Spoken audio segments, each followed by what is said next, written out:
تعتصم. اهلا بك على شاشه النيل الاخبار. لماذا انت هنا الان؟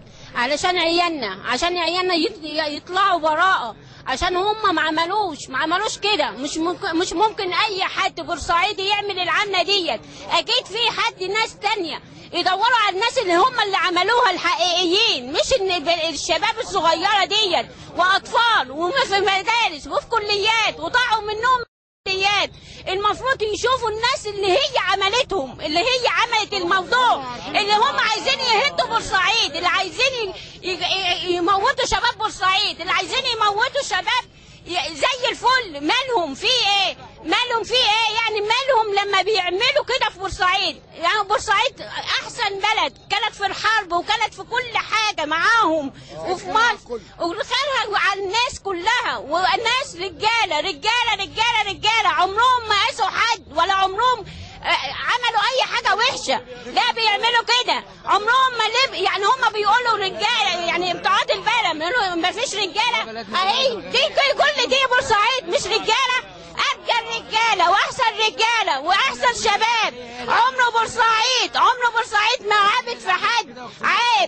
عيب ويشوفوا مين اللي عمل العمله ديت، ويجيبوهم ويتكلموا معاهم ويطلعوا لنا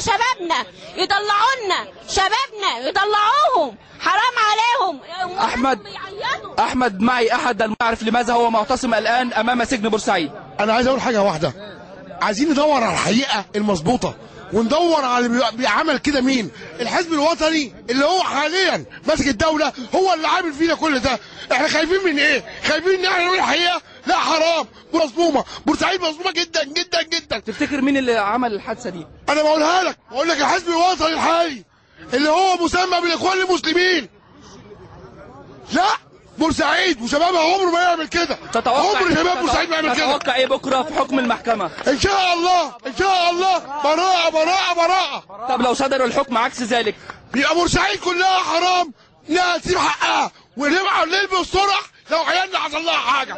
مش ولا غريبه يا احمد. هكذا الصوره يا احمد كما تراها هنا يا احمد بعد الساعه 1. هم يرفضون اي احكام غير براءه المتهمين او المتسببين في تلك الاحداث. محمد عبد الحكم، شكرا جزيلا.